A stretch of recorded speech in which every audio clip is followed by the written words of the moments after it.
नमस्कार मित्रों, अंकिताज एजुकेशन अड्डा में आपका स्वागत है। इस वीडियो में मैं शेयर कर रही हूँ एक बहुत ही आकर्षक और रोचक हिंदी टीएलएम, जिसके द्वारा हम बच्चों को हिंदी व्याकरण के बारे में एक संक्षिप्त जानकारी दे सकते हैं।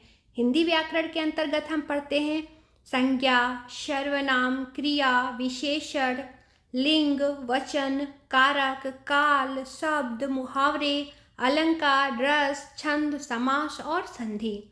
संज्ञा की परिभाषा देखते हैं।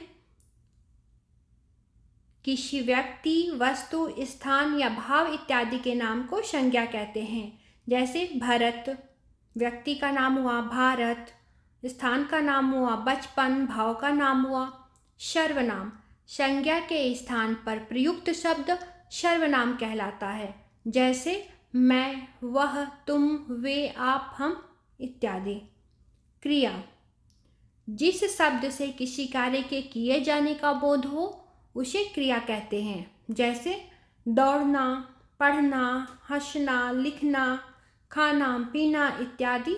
यह क्रिया है, इससे किसी कार्य के होने का या किए जाने का बोध हो रहा है। विशेषण, जिस शब्द से संज्ञा या सर्वनाम की विशेषता ज्ञात हो उसे विशेषण कहते हैं। जैसे सुंदर, कुरूप, बड़ा, छोटा, एक, बहुत, काला इत्यादि। अच्छी विशेषता भी और खराब विशेषता भी, सब विशेषण होगी। लिंग, हिंदी भाषा में लिंग से व्यक्ति की जाति, स्त्री या पुरुष का पता चलता है। जैसे स्त्रीलिंग में आती है छात्रा, शिक्षिका, पुल्लिंग हो गए छात्र, शिक्षक इत्यादि। वचन, संज्ञा के जिस रूप से संख्या का बोध हो उसे वचन कहते हैं।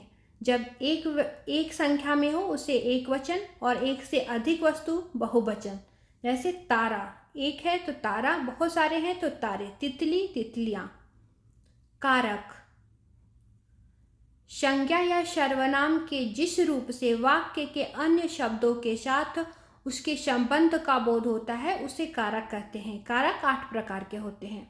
जैसे आपने सुना होगा कर्ता ने, कर्म को, करण से के द्वारा इत्यादि। क्रिया के जिस रूप से कार्य के होने के समय का बोध हो उसे काल कहते हैं। काल 3 प्रकार के होते हैं, भूतकाल, वर्तमान काल और भविष्य काल। शब्द, 2 या 2 से अधिक वर्णों के सार्थक मेल को शब्द कहते हैं। जैसे कि कमल, यहाँ पे 3 शब्द मिलके एक सार्थक शब्द बना रहे हैं कमल। वही मकल होता तो वह शब्द नहीं होता क्योंकि वह सार्थक नहीं है, तो सार्थक मेल को शब्द कहते हैं। मुहावरे अपने संक्षिप्त रूप में ही किसी बड़े विचार या भाव को प्रकट करते हैं। जैसे अंगारे उगलना, क्रोध में लाल होना इसका अर्थ होता है। आंख का तारा होना, बहुत अधिक प्रिय होना।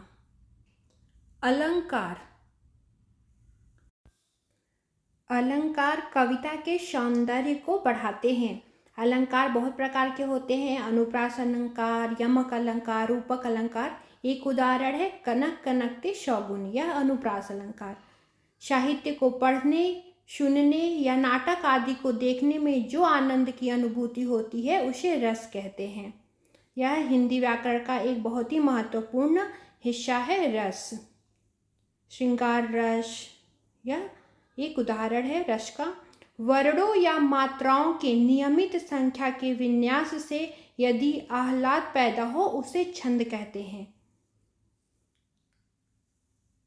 समास,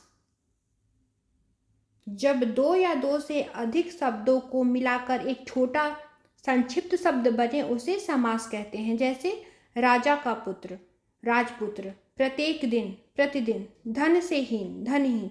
तो यह एक प्रकार के समास है जो कि 2 या 2 से अधिक शब्दों का एक संक्षिप्त रूप है।